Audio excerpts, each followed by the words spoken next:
Good evening and many thanks for joining us. You're watching QTV. We're broadcasting live from our studios on Caraba Avenue, and I am Ansmale Sonyasi. Here are the main news headlines. The Gambia has received close to 50,000 doses of COVID-19 Pfizer vaccines from the Italian government through UNICEF The Gambia.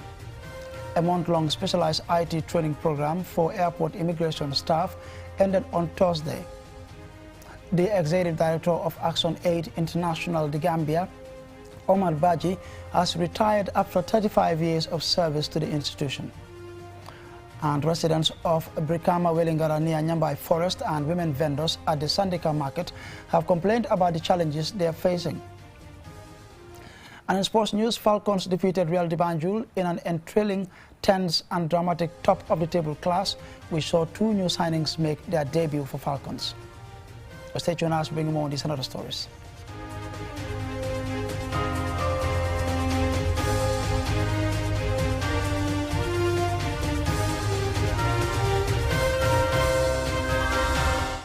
And we now take a look at the news in detail.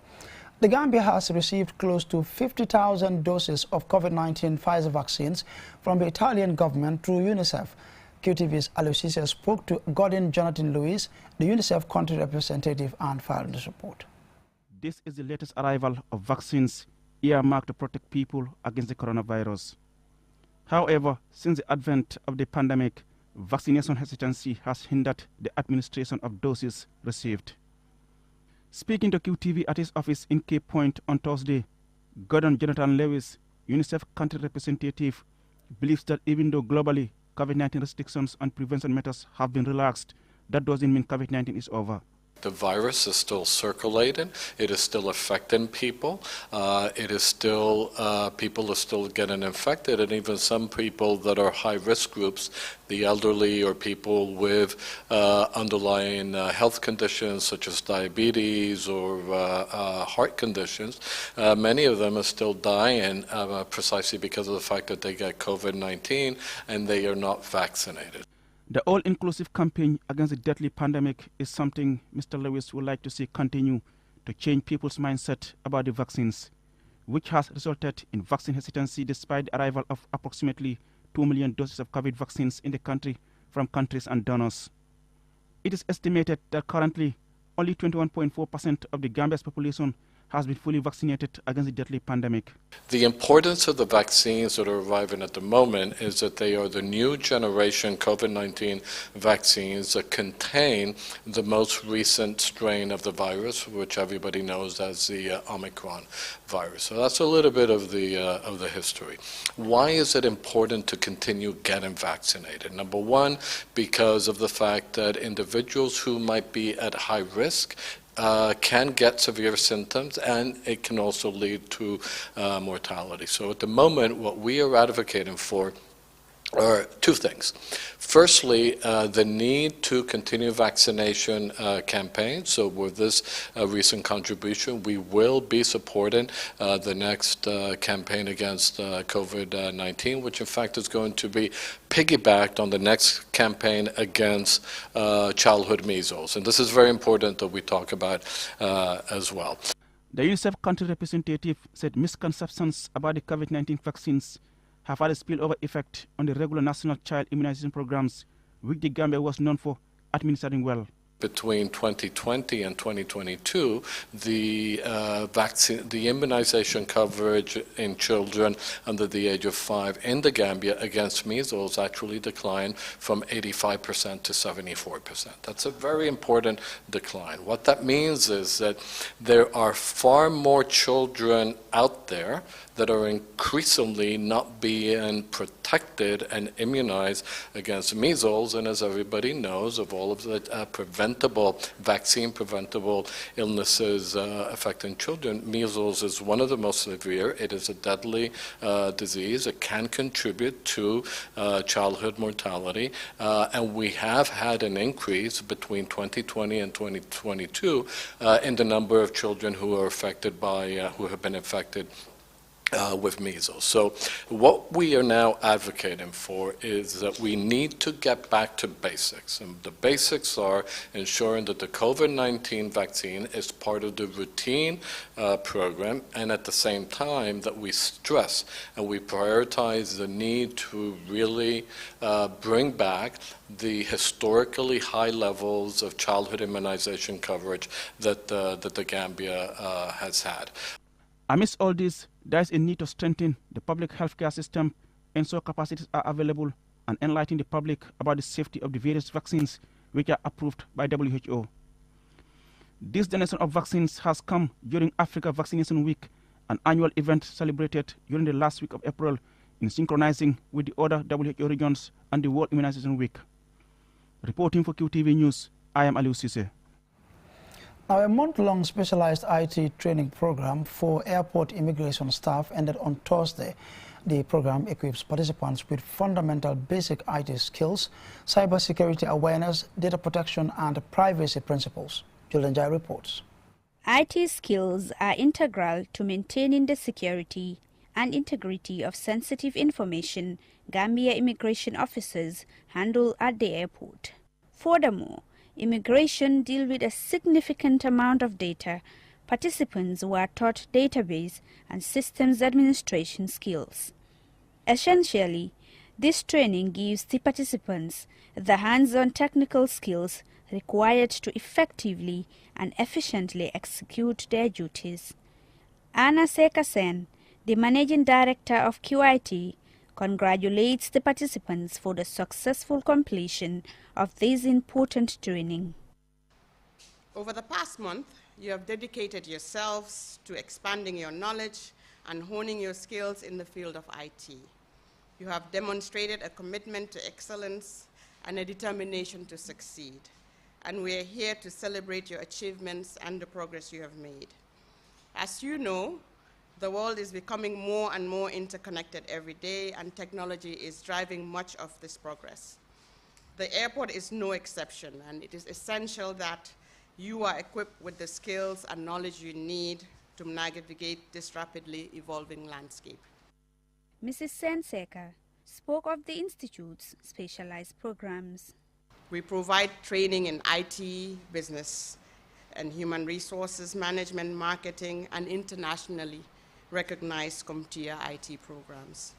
I hope this training program has provided you with the tools you need to become more efficient, effective, and informed in your duties. You have learned how to process, utilize new technologies and techniques that will enable you to provide a more seamless and secure experience for your travelers passing through the airport.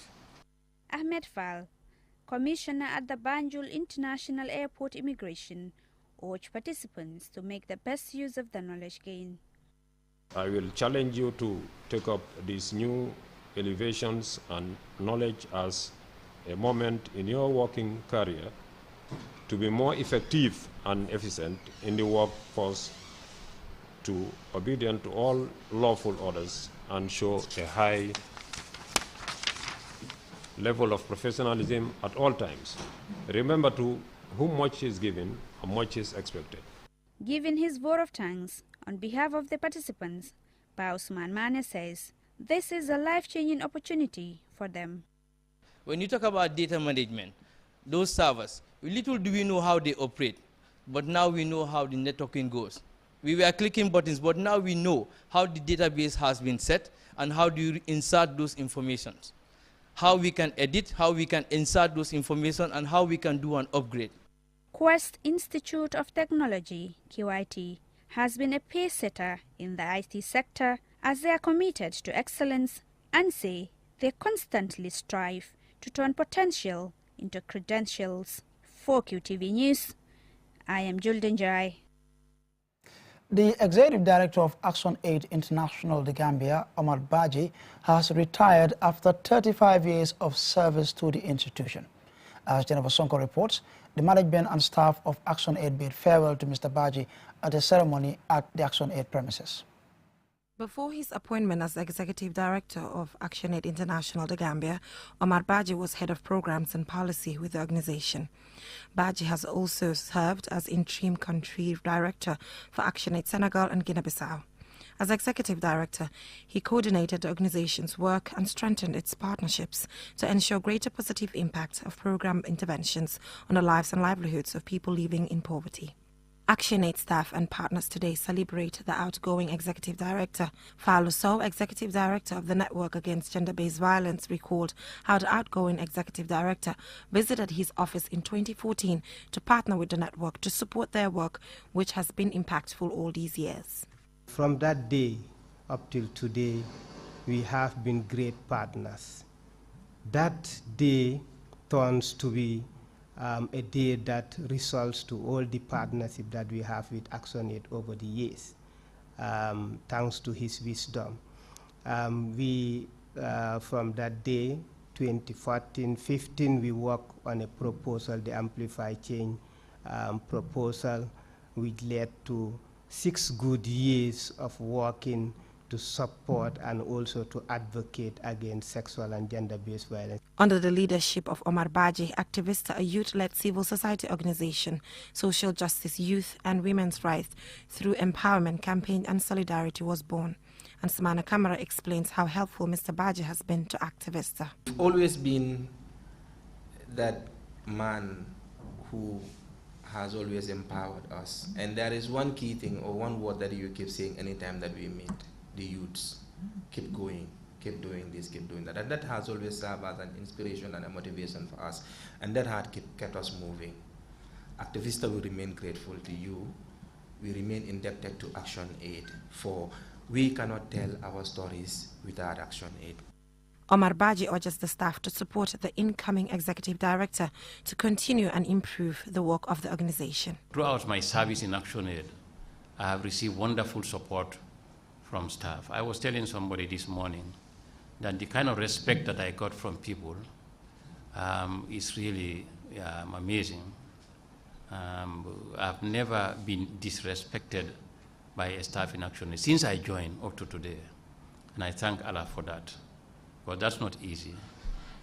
So I really enjoyed a lot of respect and support in ActionAid. So I'm going home today as a retired person, and Ndella has said it. Not everybody is lucky to work and get to retirement.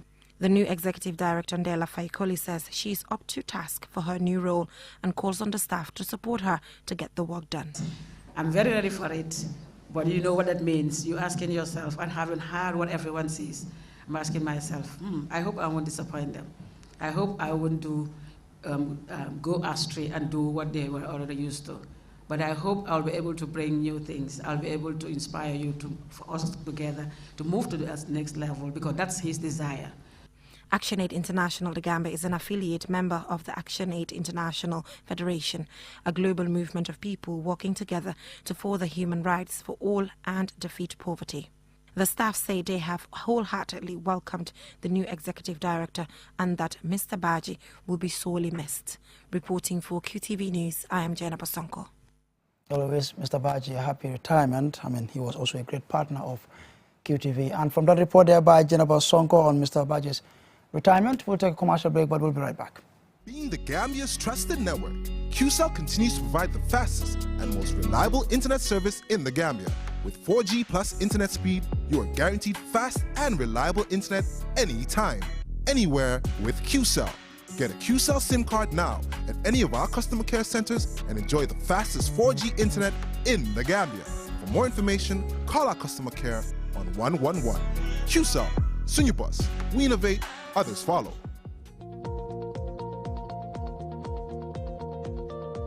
To make sure your company's products and services reach your potential customers, it is essential that you choose the right channel for your marketing purposes. QTV has the widest reach locally and beyond, and we can give your business the visibility it needs. Call QTV Marketing on +220 324 4444 or email us at marketing@qtv.gm and take your business to the world.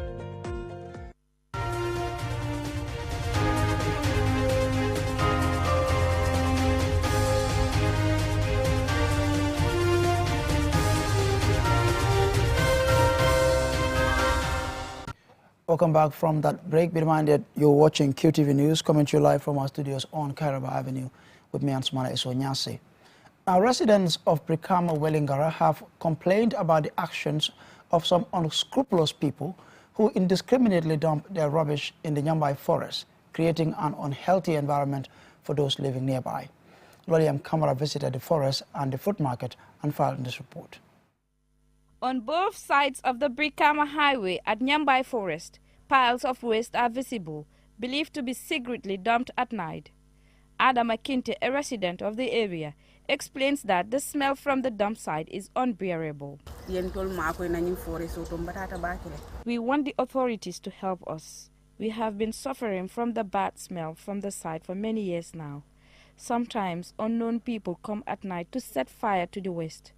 I have lived here for 7 years, but not for once did I see any area council chairman visit this place. That's why we invited CDCC, and his coming here is welcomed.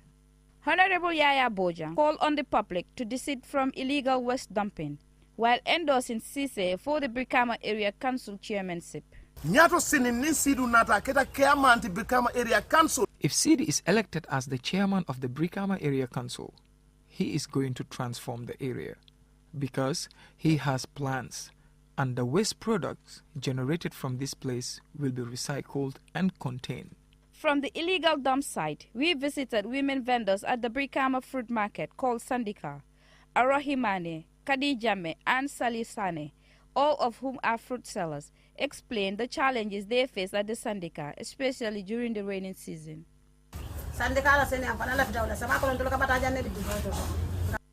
During the rainy season, we suffer a lot. A lack of toilet facilities is a problem. During the past rainy season, our toilet was not functional. So this call is for our own benefit. For that reason, we will unite and vote. I have spent many years here, but from what I have heard, many people visited this place and made promises to the women to get their support. But once they get what they wanted, they never came back to check on them. So I believe that Cisse's coming here suggests that he will help us. We are glad to have received the aspiring chairman here. Women are the majority here. We all know what we encounter during the rainy season. We need help to build our toilets because we only have one toilet in the whole of the Sandika. For now, the place is empty, but during the rainy season, it is filled with women vendors. The NPP aspiring candidate for Brikama Area Council chairmanship, CD Sirif Cisse, addressed some of the issues the women raised.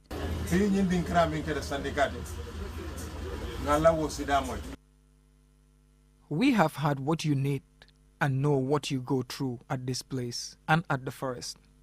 Looking at our population today, women constitute half of it. So that means the country is in the hands of the women. I have heard your plea, and it's your right to ask for help. We are not promising much, but the only promise we can make is that we will be your servant. Among the issues suggested was cleaning the current waste in the forest to prevent a reoccurrence through fencing and raising awareness of the environmental impact, amongst other matters. The women at the Sandika are hopeful that the next Brikama Area Council chairman will help solve at least some of their challenges they face here. For QTV News, Lolly M. Kamara.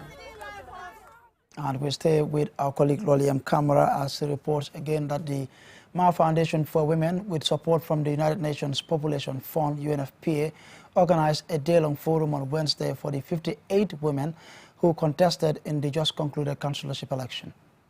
As the country assesses April's councillorship election and looks ahead to May's mayoral and chairmanship election, the results of April's poll have generated mixed emotions from those that succeeded and the ones who did not.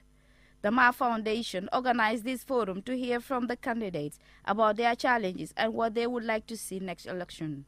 Here are three of the unsuccessful candidates, namely Awa Gay, Maria Mandong, and Nene Job, respectively, with similar messages about their experience and expectations. Si ak seen liggéey bi ak seen training si tam luñ soxla si yéen la This forum is important. So, what I would like to appeal on behalf of all participants is for the MAR Foundation and partners to help us sponsor at least each of us with one project to implement in our communities. Di wax ne dañ ñaaka duñ continuer suñu liggéey bi. Ñun dañ bëgg gaay ñu jappalé ñu. We are here not as losers but as winners, although it has not been an easy one from campaign period to election time. But we thank God that we have learned some lessons. MAR Foundation tangeen ñu dina am fit ñëmé. Before the capacity building training, many of us were shy about facing the public and public speaking. But today, thanks to MAR Foundation, a lot of us can do that very comfortably. So I would like to thank everyone who contributed to making this possible. After hearing from some of these women who contested in the election, it is clear that our women politicians have seen the urgency of addressing the gender imbalance in the current political and social landscape in this country and are willing to be part of the national conversation to change that. Dairo Sarr, the UNFPA's country rep, congratulated all the 58 candidates for taking the bold step of contesting the election. She added that no matter the outcome of the results, there is much work to be done to ensure that all our communities thrive. According to data issued by the Independent Electoral Commission, out of the 962,157 registered voters, only 243,988 voted, a 25% voter turnout. Some participants blamed the low turnout on Ramadan and called on the IEC to consider avoiding occasions like that. Sekou Sanyang, Permanent Secretary at the Ministry of Gender, Children and Social Welfare, represented the minister. We at the Ministry of Gender, Children and Social Welfare, in collaboration with our UN partners and civil society organizations, have championed these capacity building workshops and training to encourage your participation as female candidates. Women make up more than half of the Gambia's population and 57% of its registered electorate. In the April councillorship election, out of the 58 women who contested, 17 won in their respective constituencies. Fatoumata Jawara, the CEO and founder of MAR Foundation, applauded them for taking the bold step to contest and advises women politicians to never relent in their endeavor. This alone is a manifest that we Gambian women are of course naturally gifted and empowered by God. So on that note, I don't even have much to say today. I'm just in the celebration mood because this is a win for all Gambian women. At the end of the forum, many participants appealed for more support from the government and sponsors to continue their unfinished projects. For QTV News, Lolly M. Kamara. And now on to some exciting sports news in a moment.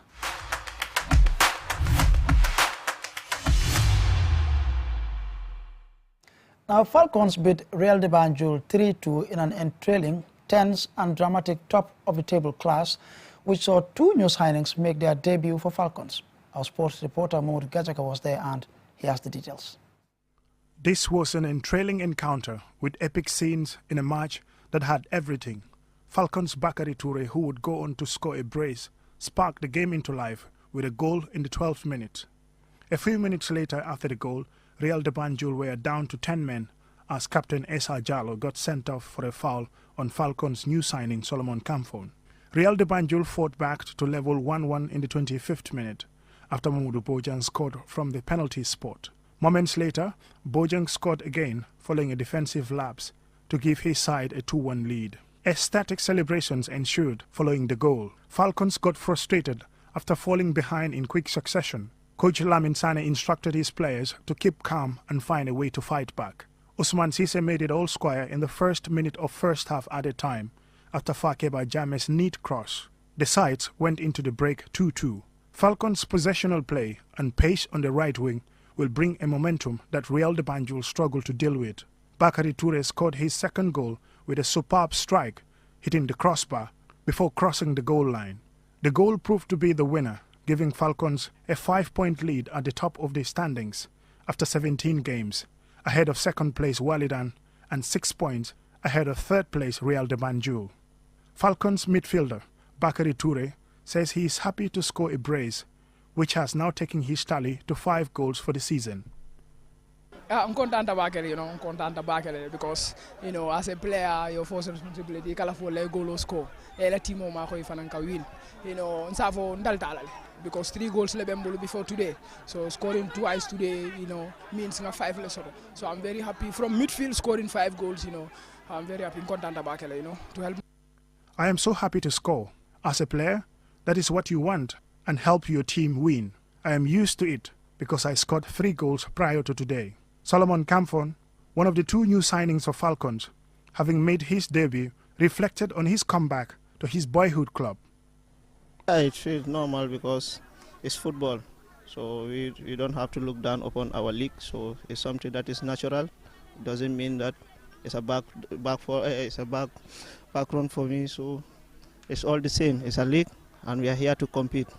Lamin Sane, Falcons coach, says the 3-2 win against Real de Banjul is a special one. This is a special win for me because there are people who at the Real de Banjul camp who were provoking me, and that is why I told the players they can provoke me outside. Let's provoke them in the course of the 90 minutes, and I think this victory signals a big thing for this football club. However, Real de Banjul's coach, Jetsetlav Zahovaiko, was not happy with the officiating. The decision what he did today is, I saw it for the first time in my life. So that's it.